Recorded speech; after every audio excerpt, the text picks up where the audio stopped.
Primeiro livro do profeta Samuel, capítulo 16, a partir do verso 10.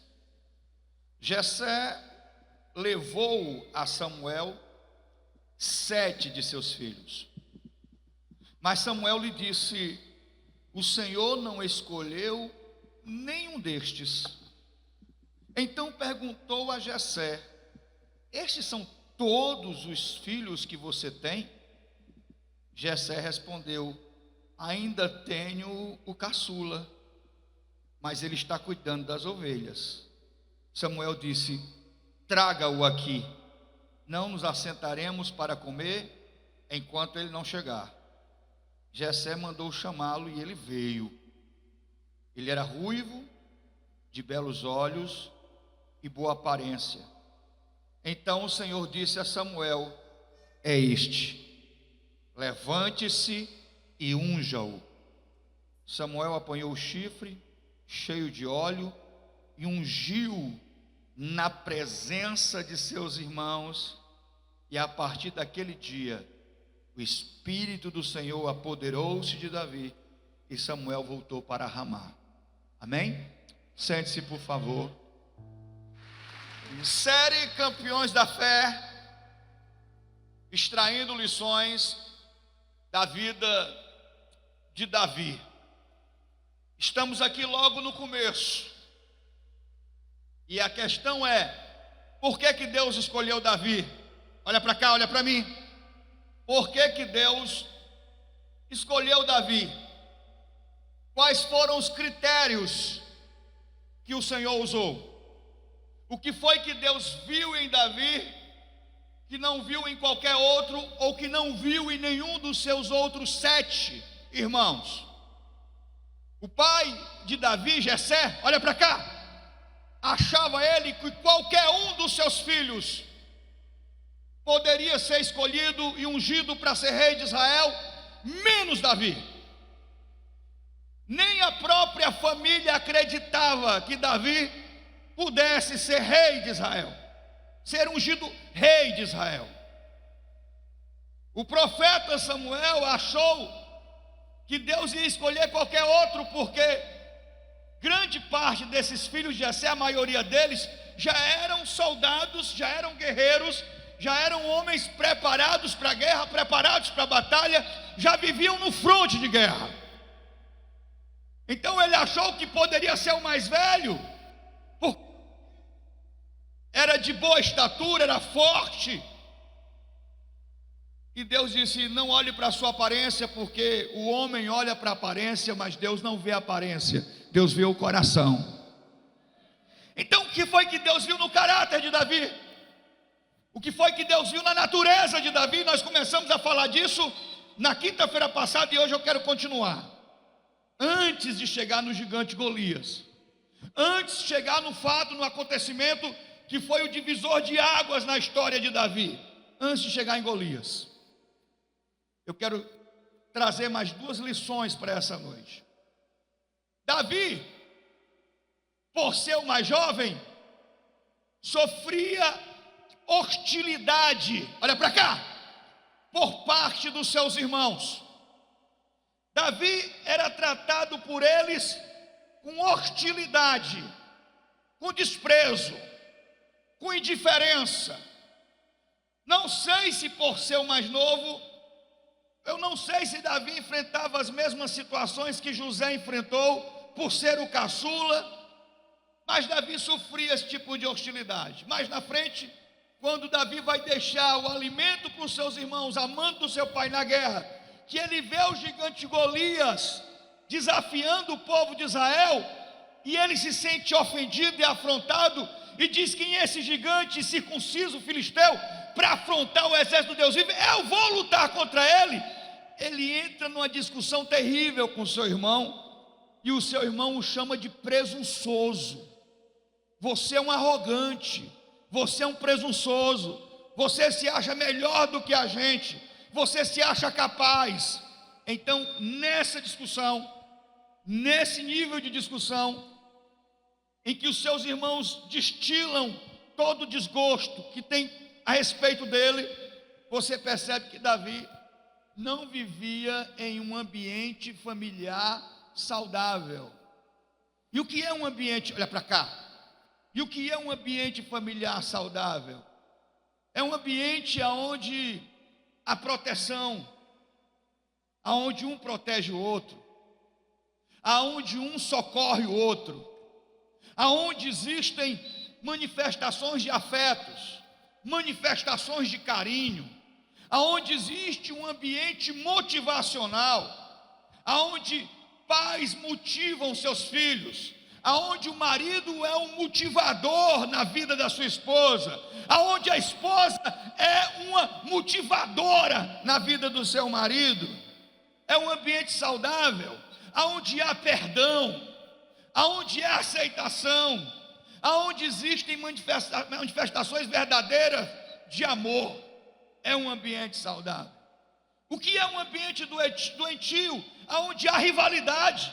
A Bíblia diz que uma casa dividida, um reino dividido não vai subsistir, muito menos uma casa dividida, muito menos uma família dividida. Aonde há indiferença, frieza, desprezo, deboche, piadinhas, aonde ninguém acredita em você, aonde os seus piores momentos, a sua maior dificuldade é quando você está dentro de casa, quando a sua casa se torna o pior lugar para estar, e quando você termina um dia de serviço, você não quer voltar para casa. Pensar em voltar para casa é algo que faz mal para você. Pensar em voltar para casa é algo que deixa você doente.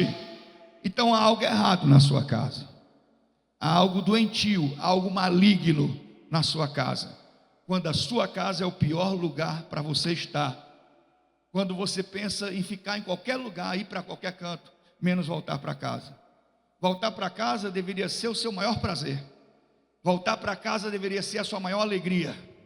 Voltar para casa deveria ser a sua maior expectativa. Eu não vejo a hora de chegar em casa. Eu não vejo a hora de estar em casa. Mas quando voltar para casa se torna a pior parte do seu dia, tem algo maligno na sua casa. Tem algo maligno nos relacionamentos. Alguém está me ouvindo aqui? Amém ou não amém? Um dia desse, alguns anos atrás, um jovem me abraçou chorando aqui na igreja e perguntou se não poderia ficar morando aqui na igreja, porque ele não queria mais voltar para casa. Quantas mulheres não já chegaram para mim depois de um culto e disseram: pastor, eu posso passar a noite aqui na igreja, porque eu não quero voltar para casa. Então, quando voltar para casa se torna a pior parte do seu dia, tem algo muito errado acontecendo. Alguém está me ouvindo aqui? Como vencer? Como superar isso? O que Deus viu em Davi, que chamou a atenção de Deus, e para dizer assim: esse homem é segundo o meu coração, esse homem está em alinhamento comigo, o coração dele está alinhado com o meu. Como foi que Davi venceu a hostilidade? Como é que você vence um ambiente hostil? Como é que a mulher supera um convívio, um relacionamento, casada com um homem que judia dela, que despreza, que é indiferente, que tudo que ele sabe fazer é criticar e humilhar essa mulher? Como é que você consegue sobreviver em um ambiente onde aqueles que deveriam amar você e proteger você são justamente aqueles que são hostis com relação a você? Então eu aprendi uma coisa com Davi aqui, que você precisa aprender. Coisas boas a gente ouve e aproveita. Alguém está me ouvindo aqui?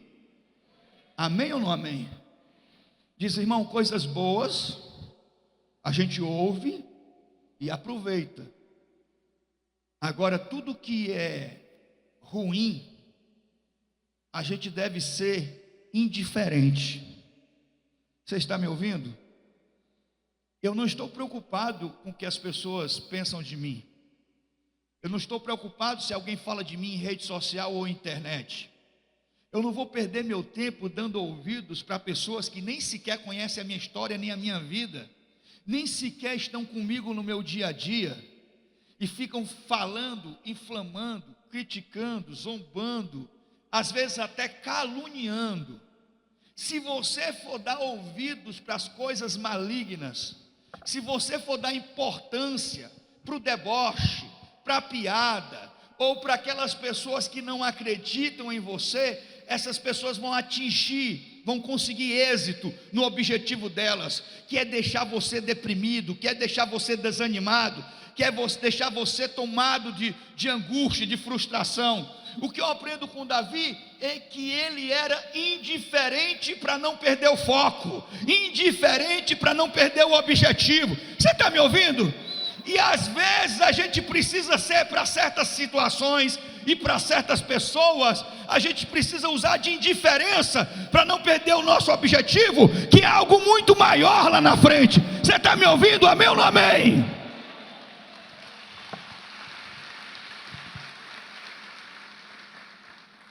Existem críticas que são construtivas. Existem pessoas amigas, que falam às vezes para o nosso bem, que querem de verdade nos ajudar. Mas existem aqueles que o inimigo usa, e não sei se é por causa de vigilância, ou por falta de sabedoria, ou falta de vigilância ou sabedoria, ou por pura maldade, que só sabe colocar o outro para baixo.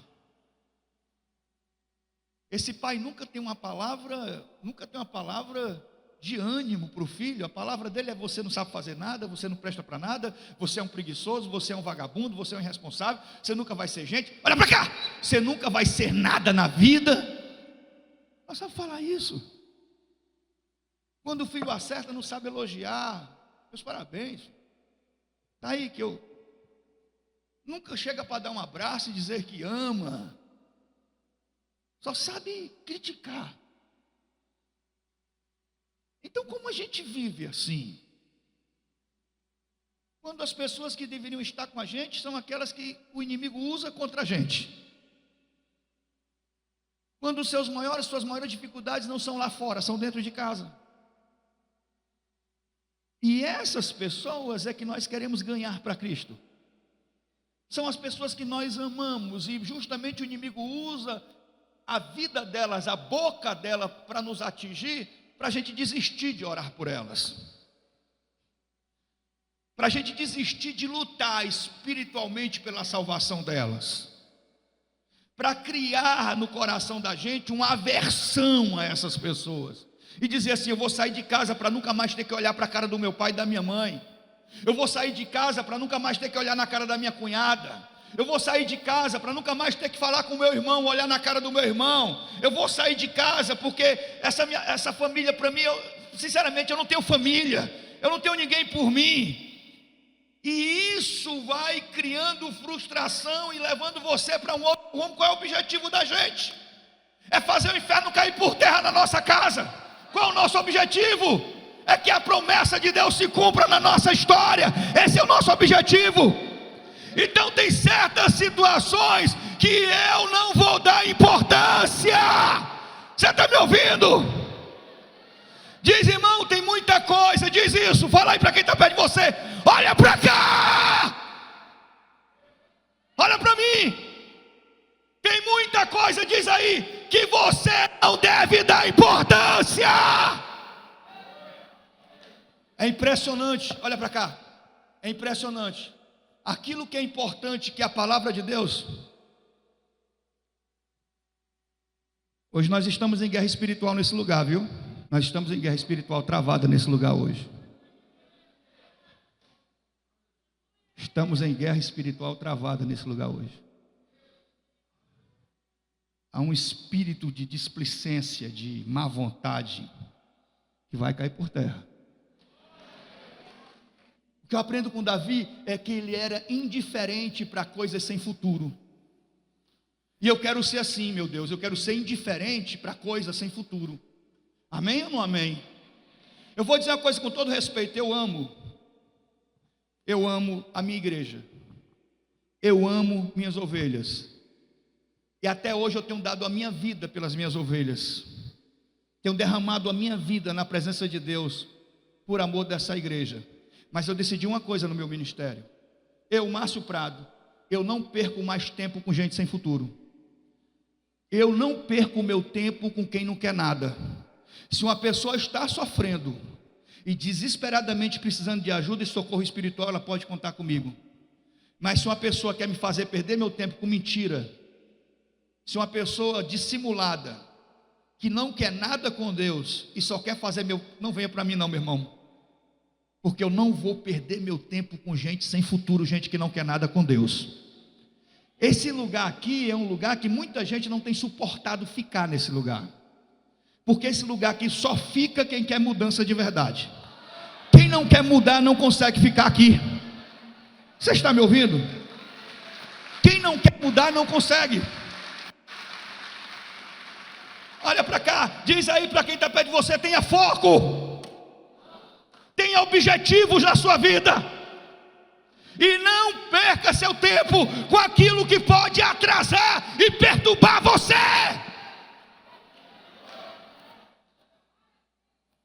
Não perca seu tempo com aquilo que pode atrasar e perturbar você. Eu vou discutir no trânsito com ninguém. Eu não sei quem é que está do outro lado. Pode ser um policial estressado, nervoso, pode ser um policial bandido, pode ser um bandido policial, pode ser só um bandido de facção, pode ser qualquer coisa. Pode ser qualquer coisa, pode ser alguém armado. Eu vou perder meu tempo discutindo? Eu vou perder meu tempo procurando saber o que foi que fulano falou de mim? Eu vou perder meu tempo querendo saber aquela história que falaram que... Eu vou perder meu tempo com isso? Então diz aí para quem está perto de você: irmão, você tem perdido o seu tempo preso, engodado com pessoas e em situações que não vão levar você a lugar nenhum. Amém ou não amém? Diz aí: não perca seu tempo com gente sem futuro. Não perca seu tempo com coisas sem futuro. Tenha foco, tenha objetivo. Invista seu tempo no seu relacionamento com Deus. Alguém está me ouvindo aqui nesse lugar? Pois aplauda o Senhor.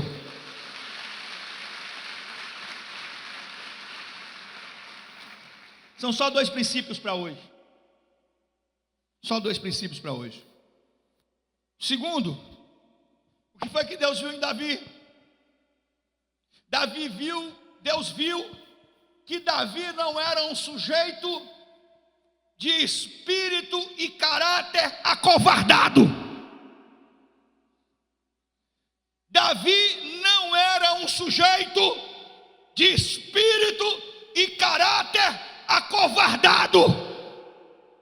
E aí é interessante, irmão, porque na teoria, todos nós servimos a Deus da forma mais linda possível. Na teoria, tudo é maravilhoso. A gente chega aqui com a Bíblia na mão, a gente fica de pé, a gente adora, louva, faz carinha, faz biquinho, tem gente que chora. Na teoria é tudo bonito. Na teoria, no faz de conta, é tudo perfeito. Mas na prática, a gente vive a quilômetros de distância de uma realidade espiritual proposta por Deus para a minha vida e para a sua. Vou repetir: a quilômetros de distância de uma realidade espiritual proposta por Deus para a minha vida e para a sua. Alguém está me ouvindo aqui?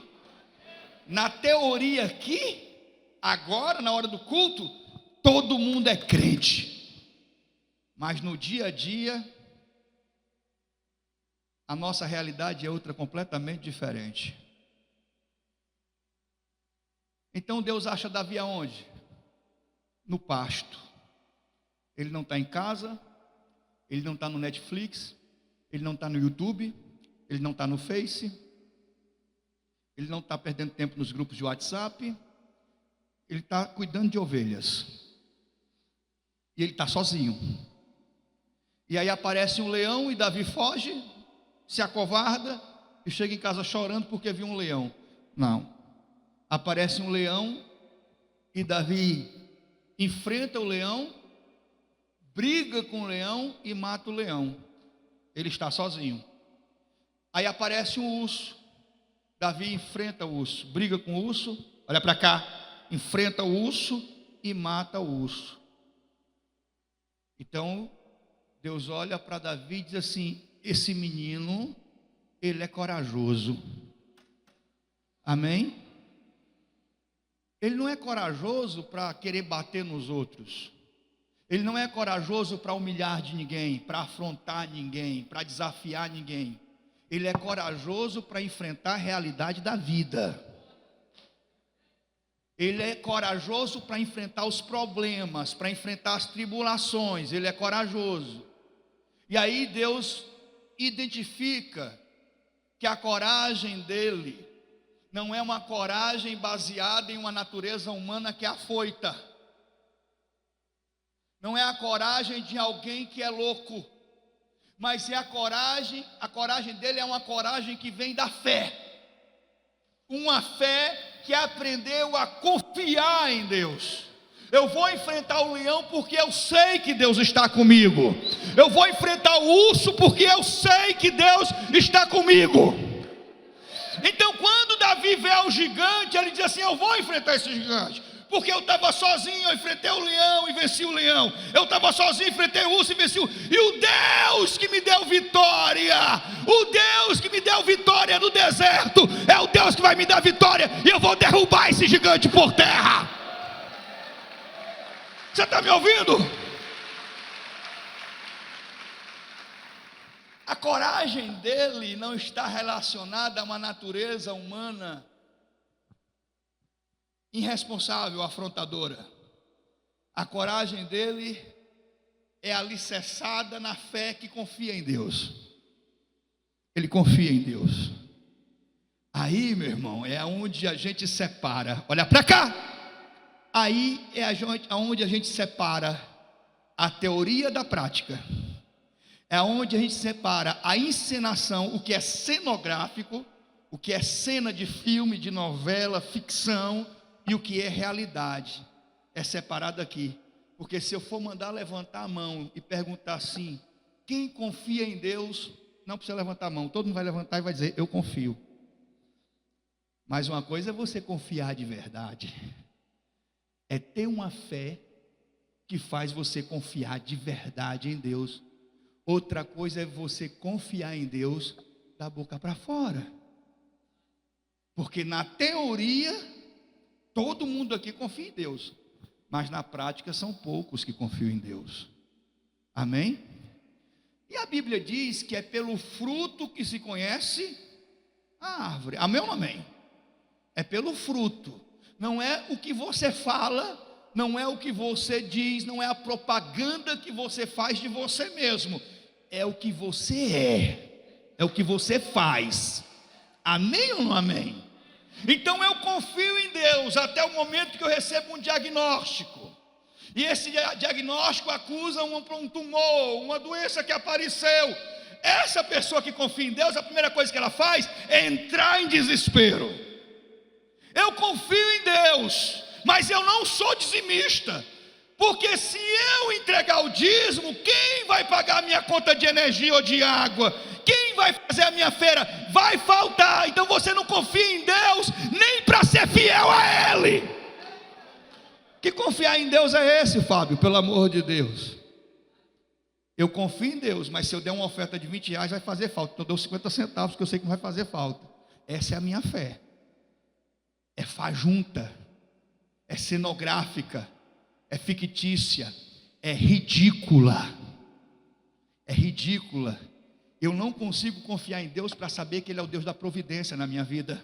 Eu não consigo confiar em Deus para saber que na hora da maior dificuldade Deus vai estar comigo e vai trazer a resposta, o livramento, e vai suprir a minha necessidade quando todas as portas se fecharem. Eu não consigo confiar em Deus para ter certeza que Ele é o meu amparo, que Ele é o meu socorro bem presente no dia da angústia. Eu não consigo confiar.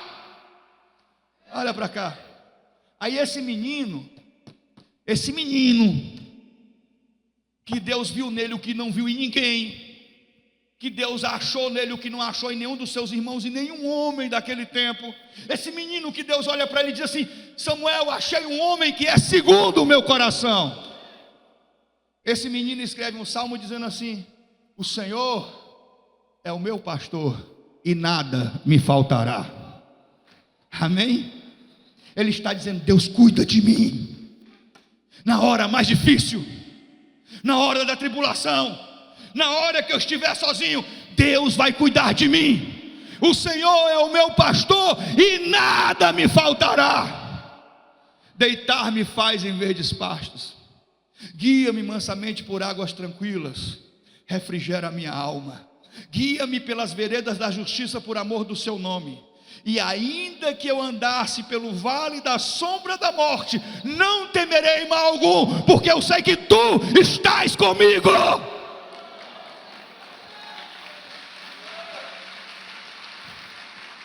O salmo é lindíssimo, é uma poesia, é um cântico esse salmo.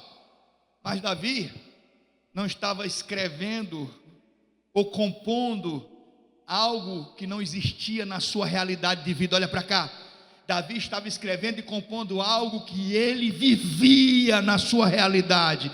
Quando ele dizia assim: eu confio que Deus é o meu pastor, porque Davi era pastor de ovelhas, e ele arrancava a ovelha da boca do leão, ele arrancava a ovelha da boca do urso, e quando uma ovelha fugia, ele ia lá pegar ela, e ele defendia as suas ovelhas com a sua própria vida. Então dizia: do jeito que eu defendo as minhas ovelhas, do jeito que eu sou um pastor para minhas ovelhas, e dou a minha vida por elas, eu creio em um Deus que dá a vida por mim também, que me defende também, que me guarda também, que me protege também.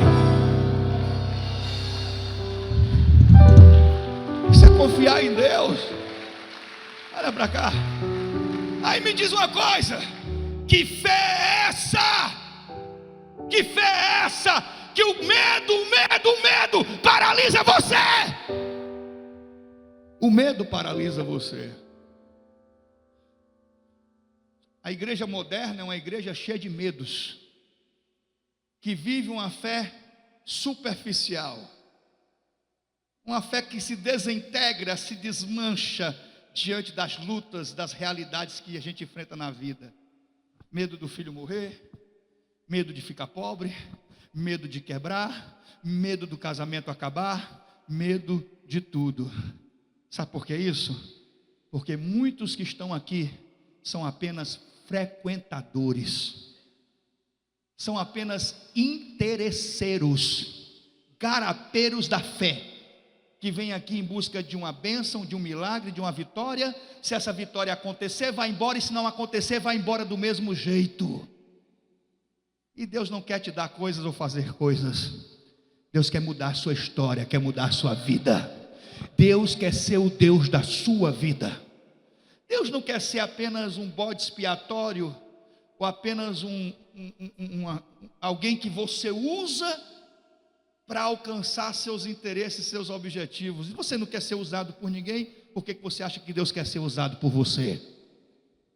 A gente quer usar Deus para conseguir coisas, a gente não quer servir a Ele, amá-lo, viver em aliança, em pacto com Deus, ter uma vida debaixo de um governo, de uma aliança com Deus. Viver em aliança com Deus é outra coisa completamente diferente. É por isso que muitos, a maioria, 90%, estou falando todos não se ofendam, não se sintam ofendidos e afrontados. Eu não estou falando todos não, estou falando de uma maioria. A Bíblia diz: são muitos chamados e... Então brigue com a Bíblia, porque a Bíblia que diz isso. Resta saber se você faz parte de qual grupo, dos muitos chamados ou dos poucos escolhidos. Porque a fé é para frequentar uma igreja, sentar aí, ouvir uma pregação, e muitos até com má vontade, porque veio porque a mãe obrigou, o marido veio porque a mulher fez uma aposta com ele, e você vai ter que pagar o que você me prometeu. O cara está sentado aqui e está com os beijos virados, dizendo assim: que hora vai terminar? Acha que fez um favor para Deus, e você fez um favor, foi para você, não foi para Deus. A maioria vive essa fé de querer terceirizar, sabe? A responsabilidade do milagre é minha, ou é da igreja. Se o milagre não acontecer, a culpa é do pastor, é da igreja. A pessoa quer terceirizar. Unge aqui, não tem não um sabonete ungido, não tem não uma vassoura ungida, não tem não, pastor, aí uma franela ungida, qualquer coisa ungida para eu levar para casa.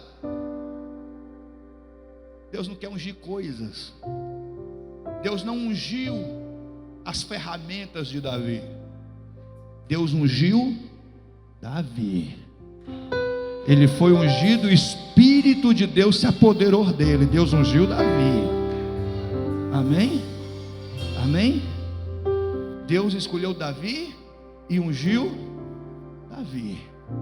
Então ele não era um sujeito de caráter e de espírito acovardado. Ele era um sujeito que tomava posição. Ele não estava em busca de problema, de briga. Mas quando o problema se manifestava, ele não fugia com o rabinho entre as pernas. Apareceu o leão, Davi fugiu. Apareceu o urso, Davi fugiu. A não ser que você não acredite na palavra de Deus. Você acredita ou não acredita? É a palavra da verdade, amém ou não amém? Apareceu um leão, Davi disse: eu não queria enfrentar esse leão não, mas eu vou ter que enfrentar ele, e Deus vai me dar vitória sobre esse leão. Eu não queria enfrentar esse urso não, mas vou enfrentar esse urso. E na hora que o gigante apareceu, que não tinha um homem em Israel, o gigante Golias chegava e dizia assim: ei, Golias, ei, não tem homem aí em Israel não, só basta um para me enfrentar. A Bíblia diz que os homens de Israel urinavam na roupa.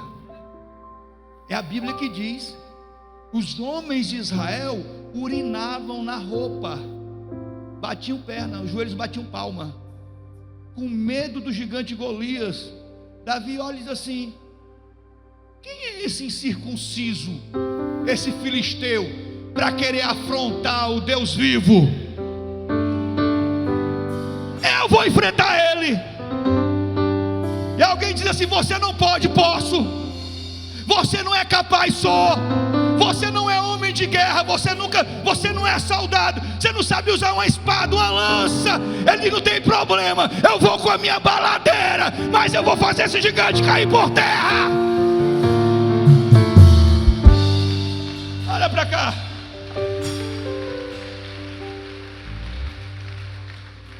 Qual é o nome disso? Fé. Fé. E fé é a minha capacidade de confiar nele. Amém? Fé é eu saber que quando eu molhar os pés nas águas, ele vai fazer o mar se abrir. Mas o mar só se abre quando eu molho os pés. Por que clamas a mim, Moisés? Ah, Senhor, é o povo. Aí o povo, o exército de Faraó lá atrás, de um lado montanha, do outro, e na frente o mar, e o povo está murmurando. Por que tu clamas a mim, Moisés? Diz ao povo que marche. Não reclame não, marche. Trabalhe, lute, enfrente. Pare de murmurar, pare de se maldizer. Quando você molha os pés nas águas, Deus abre o mar. Então marchar é comigo.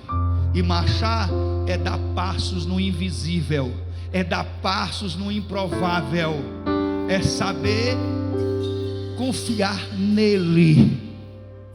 E isso na prática é uma coisa, no dia a dia, na vida, no cotidiano, é outra coisa muito diferente. Então há uma diferença da prática, da realidade para a ficção. E muitos aqui estão vivendo, muitos, não todos, mas muitos vivem uma fé de fachada,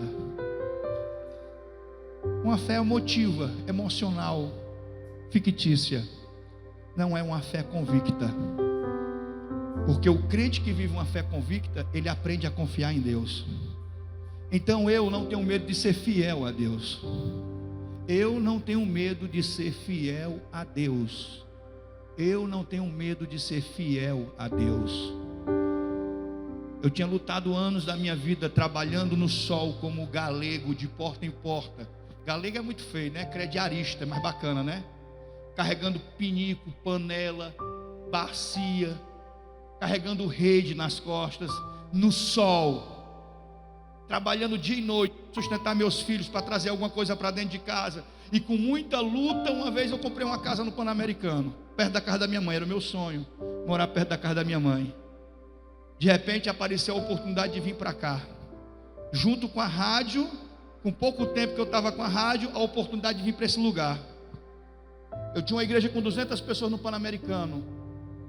Então eu tive que fazer o quê? Passei anos da minha vida morando de aluguel, comprei uma casa própria, glória a Deus. Estou com uma igreja toda estabilizada, uma igreja cheia de empresários, só cabia 250 pessoas, mas era 250 pessoas que tinham dinheiro, que disseram assim: só precisa de rádio e televisão não, só precisa de igreja grande não, o senhor tem a gente, não falta nada para o senhor, para os seus filhos. E realmente era verdade, mas Deus tinha algo maior. Eu tinha que vir para cá. Se eu não tivesse vindo para cá, você nunca teria chegado aqui. Eu tinha que vir para cá. Aí sabe o que é que a minha mãe, o meu irmão disse? Porque sabe o que eu fiz? Eu vendi a casa. Eu vendi a casa para investir aqui. Para investir na rádio, eu vendi a casa. E voltei para o aluguel e passei mais 7 anos morando, pagando aluguel de apartamento. E vendi a casa para poder vir para cá, para poder ter estrutura para começar essa igreja. Eu vendi a casa, sem medo, sem reclamar. Eu sabia que Deus tinha algo muito melhor preparado lá na frente. Nunca tive medo de confiar em Deus. Medo de morrer, medo de pegar coronavírus, medo de ficar doente. Você pensa que eu vivo passando algo nas mãos, usando máscara? Eu tenho medo de... Não, eu não estou falando para você fazer isso. É até bom não... Alguém pode até filmar isso aí. Eu estou falando de mim, não estou mandando você fazer nada. Viver com medo? Meu irmão, se Deus quiser me levar, Ele me leva a qualquer momento, a qualquer hora. Tudo o que acontece só acontece se for pela permissão de Deus. Eu não vou afrontar o Senhor, mas eu também não vou viver com medo. Você está me ouvindo? Que fé é essa? De verdade, que fé é essa que você não consegue ser fiel a Deus a ponto de confiar que Deus vai suprir, que Deus vai fazer prosperar? Se você for olhar na palavra de Deus, você vai ver que presença de Deus na Bíblia está sempre relacionado a progresso. Presença de Deus na Bíblia está sempre relacionado à prosperidade. Presença de Deus está sempre relacionado à prosperidade. Você está me ouvindo? Estude a Bíblia para você ver. Olha para cá, olha para mim. Estude a palavra e você vai entender isso. Presença de Deus está relacionado à prosperidade. Está relacionado.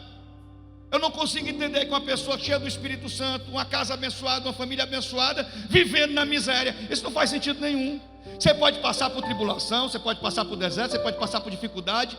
São momentos na vida em que Deus está nos preparando, nos forjando, nos capacitando. Você não pode viver a vida toda na miséria. Isso não faz sentido. Você está me ouvindo? Lá está Obed-Edom, a arca que representa a presença de Deus, vai para a casa de Obed-Edom. Davi comete um erro, quer trazer a arca para Jerusalém, traz a arca em carro de boi, estava errado, o processo estava errado, e aí o carro de boi tomba, um rapaz vai pegar na arca, morre, porque ele não era descendente de Arão, não era sacerdote, estava tudo errado. Davi se sente responsável pela morte do rapaz, manda parar o cortejo, e eles olham assim e dizem assim: vamos colocar essa arca onde? Deus já está com ira, vamos colocar na casa de Obed-Edom. A fazenda veio falida, Obed-Edom era um homem falido, a arca vai para casa. O que é que a arca representa? A presença de Deus. Enquanto a arca está na casa de Obed-Edom, a casa de Obed-Edom prospera de tal maneira que todo mundo em Israel fica sabendo da prosperidade de Obed-Edom. Sua casa prospera, seus filhos prosperam, as terras de Obed-Edom prosperam, tudo em Obed-Edom prospera por causa da presença de Deus. Escuta, a Bíblia diz que Deus estava com José. Amém ou não amém? Deus estava com José. José é vendido como escravo. José vai para a casa de quem? De Potifar como escravo. O que é que Deus faz? Deus abençoa a casa de Potifar por causa de quem? Por causa de José. Por quê? Porque Deus estava com José. Então a casa de Potifar é abençoada, os negócios de Potifar se multiplicam enquanto José está lá. Por quê? Porque a presença de Deus estava na vida de José. Então, quando a presença de Deus está na sua vida, tanto você como quem está ao seu redor pega carona na sua bênção. Porque Deus é um Deus abençoador. Você está me ouvindo? Deus é um Deus abençoador. Aí ele diz assim: vós que sois maus, vós que sois maus, Jesus falando, o filho te pede pão, você não dá para ele uma pedra? Vós que sois maus, sabeis dar boas dádivas aos vossos filhos, quanto mais o vosso Pai Celeste. Você está me ouvindo? Agora você achar, você pensar, na sua inocência, ou na sua ignorância espiritual, você achar que Deus não é meritocrata, você achar que Deus não é justo, você acha que Deus vai abençoar o infiel do mesmo jeito que Deus abençoa o fiel? Deus vai abençoar o ímpio do mesmo jeito que Deus abençoa o justo? Deus vai abençoar o que trabalha do mesmo jeito? Deus vai abençoar o preguiçoso do mesmo jeito que Deus abençoa o que trabalha? Você acha que Deus não é meritocrata? O que planta, o que não planta, que não semeia, vai colher igual o que semeou? Você acha que Deus vai fazer? Porque Deus é misericordioso? É, mas Ele é justo. Ele é justiça e juízo. Amém? Ele diz assim para Josué: ó Josué, ser fiel, não se desvie nem para a direita nem para a esquerda. Tudo que está nessa palavra cumpre, então tu vai ser bem sucedido. Amém ou não amém? Então não tem graça. Então eu vou pecar, eu vou me prostituir, eu vou ser infiel a Deus, e Deus vai me abençoar do mesmo jeito. Você acha, irmão? Vai achando isso, vai pensando assim. Ah, meu irmão, Deus faz diferença. Deus faz diferença entre o justo e o injusto, entre o santo e o profano, entre o fiel e o infiel, diz a palavra dele. Amém ou não amém? Ninguém aqui tem direito de colher onde não plantou, mas se você plantou, você vai colher, porque a lei da semeadura ela é infalível. Amém ou não amém? Então você tem que decidir se você confia nessa palavra, porque para ser um campeão da fé, não pode ser um covarde. Não pode ser como Pilatos, que lava as mãos e diz assim: não tenho nada a ver com isso, que se virem com o problema de vocês. Quem quer ser campeão da fé não pode ser um crente que peca por omissão. E pecar por omissão é você estar diante de uma situação que Deus está contando com você para resolver, e você foge e diz assim: não, isso aí é para outros, não é para mim. Amém ou não amém? Fique de pé em nome do Senhor Jesus.